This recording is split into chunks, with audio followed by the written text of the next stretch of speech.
ಇವು ಏನಕ್ಕೆ ಬರುತ್ತೆ ಅಂದ್ರೆ ಸಿನಿಮಾ ನೋಡಿದಾಗ ಗೊತ್ತಾಗುತ್ತೆ ಈ ಲೋ ನವೀನ ಯಾಕೆ ಅಂತ. ನೋಡೋದು ಬೇಡ, ಸಾಂಗ್ಸ್ ಇಷ್ಟ ಆಗ್ತಿಲ್ಲ ಅಂದ್ರೆ ಸಿನಿಮಾನು ಇಷ್ಟ ಆಗಲ್ಲ. ಆಮೇಲೆ ಸರ್ ಅದು ನೀವು ಎಷ್ಟು ಜನರ ಮನೆಗೆ ಹೆಣ್ಣು ನೋಡಕ್ ಹೋಗಿದ್ದೀರಿ? ನಾನಾ ನಾನು ಇವತ್ತು ನೀನೇ ಹೆಣ್ಣು ಕೊಡಿಸ್ಬಿಡು, ಇನ್ನೊಂದಿನ ನಾ ಕೊಡ್ತೀನಿ ಅಂತ ಇದನ್ನ ಇಟ್ಕೊಂಡು ಯಾಕೆ ಹಾಡು ಮಾಡಬಾರ್ದು ಅಂತ ಯಾವಾಗ್ಲೋ ಅದನ್ನ ನೋಡಿರ್ತೀವಿ, ಕೇಳಿರ್ತೀವಿ.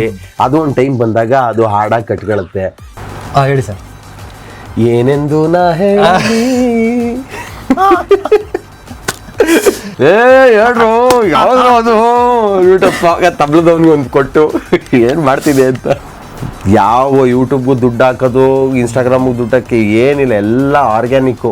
ಅಯ್ಯೋ ನೀನು ಮನಕಾಯನಾಗೋಗ ಹೋಗು, ಎದೆ ಉದ್ದ ಮಗನ್ ಮಡಿಕಂದು ನಾನು ಕೆಲಸ ಮಾಡ್ಬೇಕಲ್ಲೋ, ಎಲ್ಲ ಹಾಳಾಗೋಯ್ತಾ ಇದೆಯೋ ಲೋ ನವೀನ, ಲೋ ನವೀನ, ಲೋ ನವೀನ, ಲೋ ನವೀನ, ಲೋ ನವೀನ, ಲೋ ನವೀನ, ಲೋ ನವೀನ, ಕೊಣನೆ ನಂದಣೆ ವಾಲಾವು, ಕೊಣನೆ ನಂದಣೆ ವಾಲಾವು.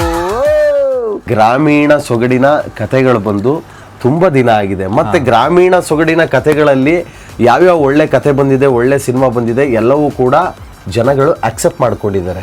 ಈಗ ತುಂಬಾ ದಿನಗಳ ನಂತರ ಒಂದು ಗ್ರಾಮೀಣ ಸೊಗಡಿನ ಚಿತ್ರ ಬರ್ತಾ ಇದೆ, low Naveen.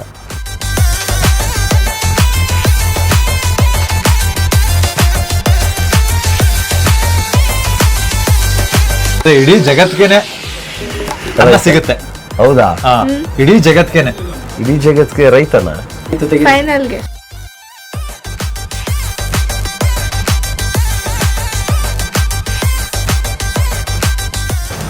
All the best. Thank you.